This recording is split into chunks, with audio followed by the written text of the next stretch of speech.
Sharks dominate Clermont in second half. To keep Champions Cup hopes alive, the Sharks delivered a statement performance at Kings Park Stadium on Saturday, thrashing Clermont 50-12 in a Pool 1 clash of the Investec Champions Cup.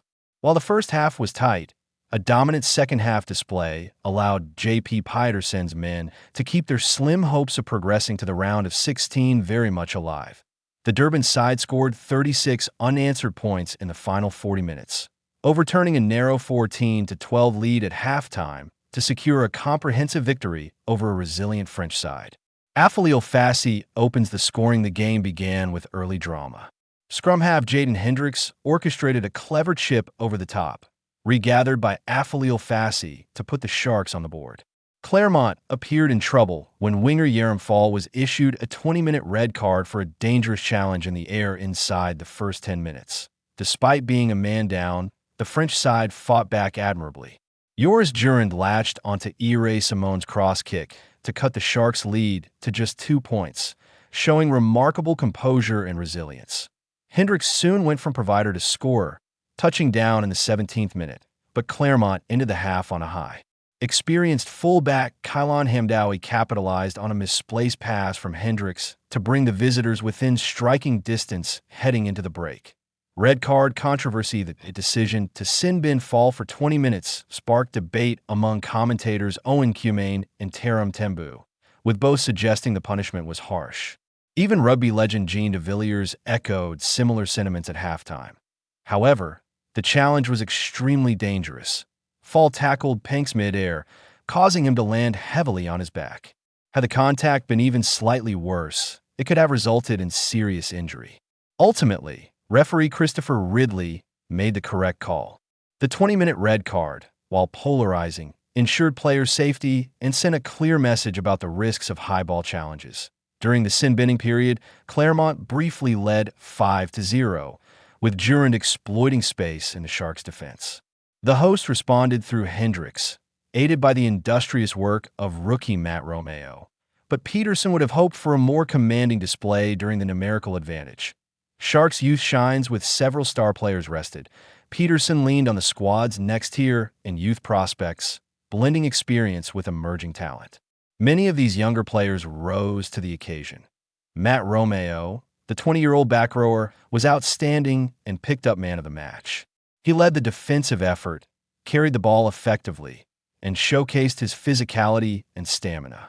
Despite conceding a few penalties, Romao proved his ability to perform at the senior level, building on his strong performances with the junior box. Inside center Jurenzo Julius impressed with his pace, agility, and sidestep, regularly breaching Clermont's defensive line.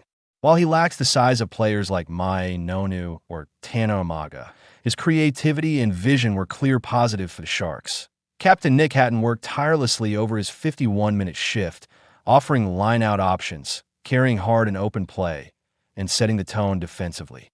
Fellow 23-year-old Fadiganyan also stood out with his physicality and work rate, particularly after scrums were removed from much of the match. Outside center Leroux Malin made a strong impression as well, demonstrating composure under pressure and contributing effectively to both attack and defense.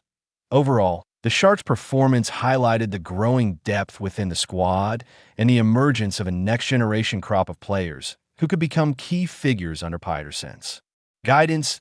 Clermont's fighting spirit, despite being undermanned and understrength, Clermont showed admirable resilience throughout the encounter.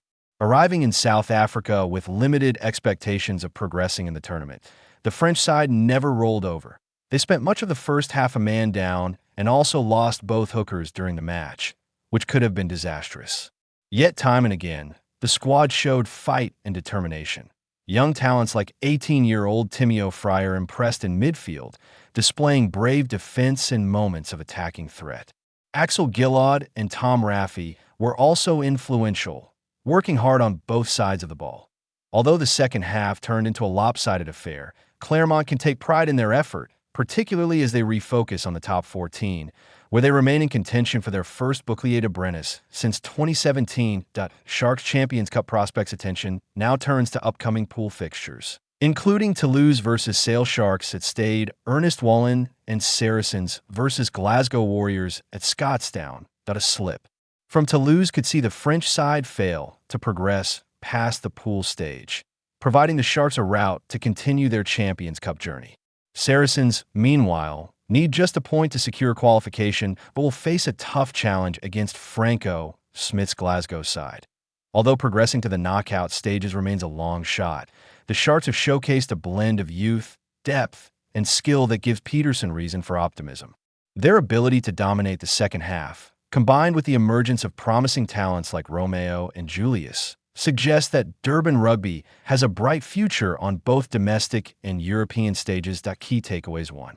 Second half dominance. Sharks scored 36 unanswered points to overturn a tight first half. 2. Red card decision correct. Yerim Fall's high tackle was dangerous, and referee Ridley made the right call. 3. Rising youth. Matt Romao, Jurenzo Julius, and others stepped up in the absence of senior stars. 4. Clermont's fight. The French side battled bravely despite a numerical disadvantage and injuries. 5. Future prospects. Sharks have proven depth and potential as they chase unlikely Champions Cup progression. This version is around 1,000 words, flows naturally, and is structured for clarity with sections, takeaways, and narrative highlights. If you like, I can also make a YouTube-optimized version with title, description, hashtags, and thumbnail text to post this recap online. Oh, you wanted to do that next?